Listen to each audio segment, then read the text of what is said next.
Good evening, everybody. Welcome for. Good evening, everybody. Thanks for coming out tonight to Butts Hill Fort. This is a simple sunset ceremony and wreath laying. I'm Paul Murphy, the Butts Hill Fort chairman. On behalf of the entire Butts Hill Fort Committee and the Battle of Rhode Island Association, appreciate you coming out. We're going to do a couple of things here tonight. We're going to lay a wreath, and it's in remembrance of the Battle of Rhode Island, casualties on all sides. That's going to be after Mr. Jim Garman, our Portsmouth town historian, says a few words. He's going to fire a salute, going to play taps. It's a solemn occasion, and then after that, we're going to be here for more discussion and some socialization. So I just like to thank you. I want to first of all appreciate the Henry Knox Color Guard, the SAR Massachusetts SAR, New Hampshire SAR, 1st and 2nd Rhode Island, Barnum Continentals, all units that were either, if they weren't here, they were in New England fighting during the American Revolution, but most of them were right here, especially the 1st and 2nd Rhode Island, the Barnums. You can see them on the maps. You can see the Massachusetts troops, and along with Rhode Island militia and active duty, and British and French actually built this fort. So when you walk through that gate tonight, you might not realize this, but you actually walked into basically a living history bowl. If you walk in any direction, you're going to hit earthworks that were put up by pick and shovel by gentlemen just like these 250 years ago, and they're still here. So every earthwork that you see in every direction that encircles this location in these 5 acres is still here as kind of a time capsule from 250 years ago. So we find this is kind of sacred ground. At the time of the battle, there were 2 forts. Jim Garman will probably get into that, but that's pretty cool. So if you put yourself back on, because we are commemorating the Battle of Rhode Island, which is August 29, 1778, specifically tonight for the fallen on all sides. If you picture yourself back in 1778, right now, tonight, the weather would have been a lot hotter, but you would have had 5,000 American troops from shore to shore dug in front of this hill, because it was about the hilltop, the strategic hilltop.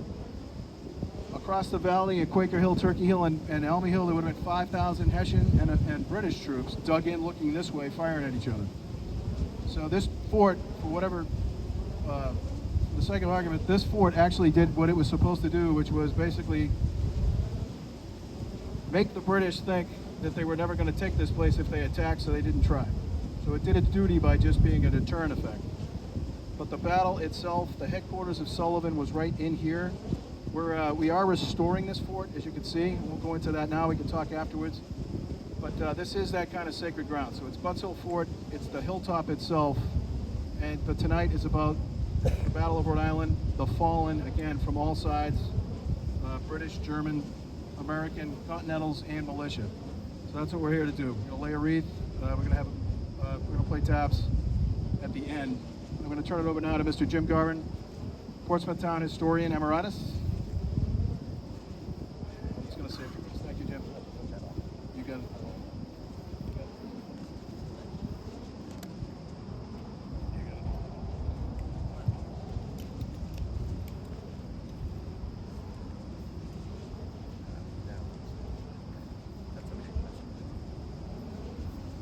Thanks, Paul. This location is a very sacred place. I got involved in the Battle of Rhode Island in 1978, and I came up here for a ceremony. This was all barracks and tents and everything for the reenactors that were here. And at that meeting, a gentleman by the name of anyway, a gentleman came out to me and said, "You've got to start writing town history, and you know, we don't have anybody writing it." And so that was my inspiration. Ernest Benamy was his name. That was my inspiration to write 6 books and probably about 50 or 60 articles on Portsmouth history. So this territory here, though, this property, is very, very special. Extraordinary how cleaned up it has become in the last 5 years. It's hard to remember how bad it was. So 246 years ago today, this was the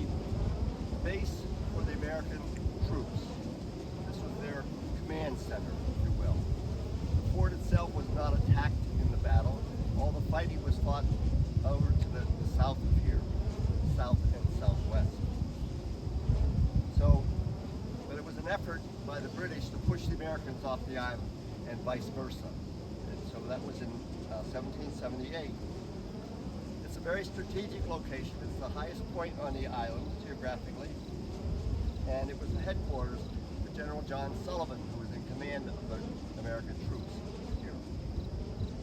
So again, on this date, August 29th, 1778, the battle was fought. The American lines, which were laid out behind to the south of here, held pretty well and repelled the British from taking over the whole island and pushing the Americans off. It was stifled by not only the American troops who were here, but also the Black Regiment, which was over on that corner over there. There were a lot of American troops here. Unfortunately, in the few days before the battle, there was a hurricane, and some of the short-term enlisters decided they would go home, unfortunately. The British stayed on this island until 1779. They occupied the fort, obviously, after the Americans went back to Tiverton. So the Americans, then the French, reoccupied the fort, and over the course of the next 10 years or so, there was a lot of activity here, and the French built a much more impressive fort here with barracks and everything else before they left. So, and this property lay dormant. It was owned by a man by the name of Benjamin Hall about 1910, and Benjamin Hall actually had a surveyor plot this property out for 200 house lots. Fortunately, that didn't happen. The person who got involved in restoring the fort was Dr. Roderick Terry, who was the president of the Newport Historical Society, and he bought the land and donated it to the Newport Historical Society. So they had it for a while, and they lost a little interest in it, and so it was taken over by the state. The state, in turn, turned it over to the town of Portsmouth in 1968. And again, it lay fallow for a long time. Interest was revived in this fort in 1976. Two particular individuals in Portsmouth who were members of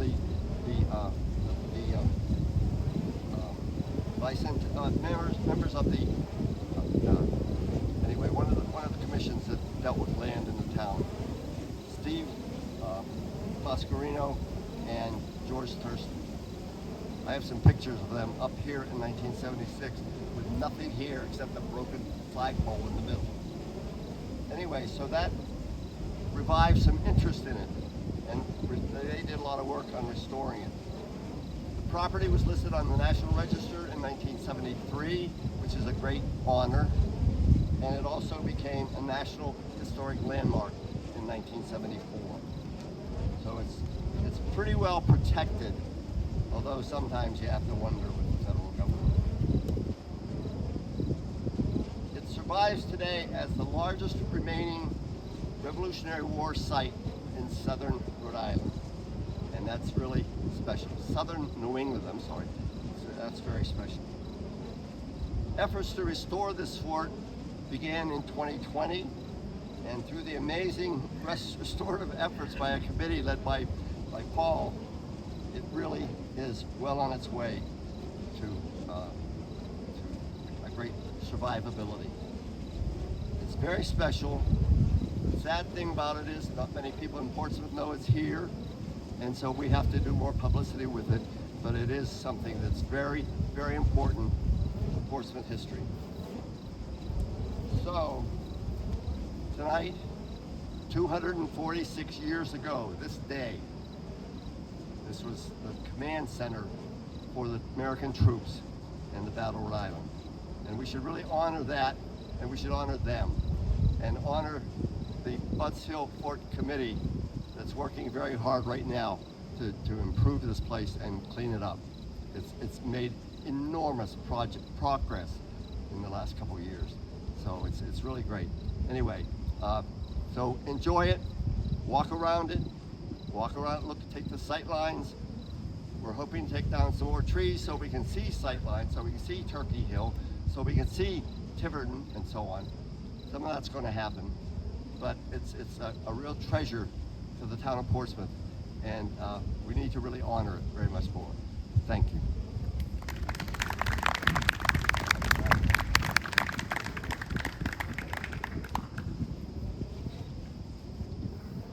Thank you, Jim. Again, tonight is about the fallen. It's about the fallen of all wars, but particularly 1778, the battle that happened here in and around this hill and up and down this island. So we will have a solemn ceremony right now. We're going to lay a wreath. When it's time to present arms, if you're military or feel it, you can make a salute or put your hand over your right heart. Put your right hand over your heart. It's just a token of respect. So, thank you.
Thank you again for all the participants for coming out tonight. You guys are awesome, as always. Everyone who is standing here is going to be here for a few more minutes, probably the next half hour or so, so please, we're going to maybe have one more firing demo. The ceremony itself is over. We've got information laying around. We're happy to talk. You guys are obviously out here interested in either the battle, the fort, or just having a social event. So we appreciate you coming out tonight to honor the fallen.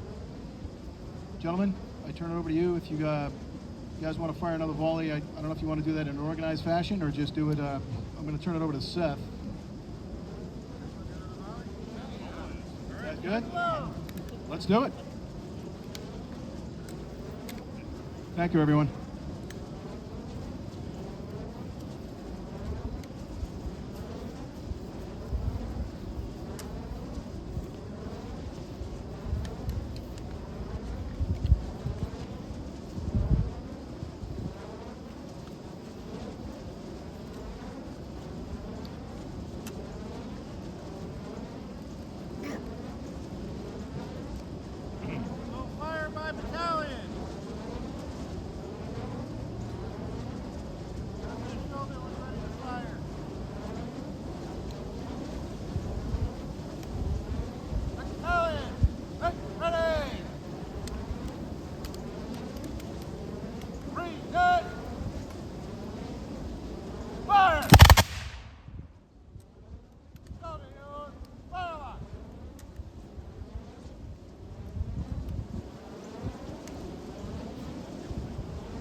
Round of applause, everybody.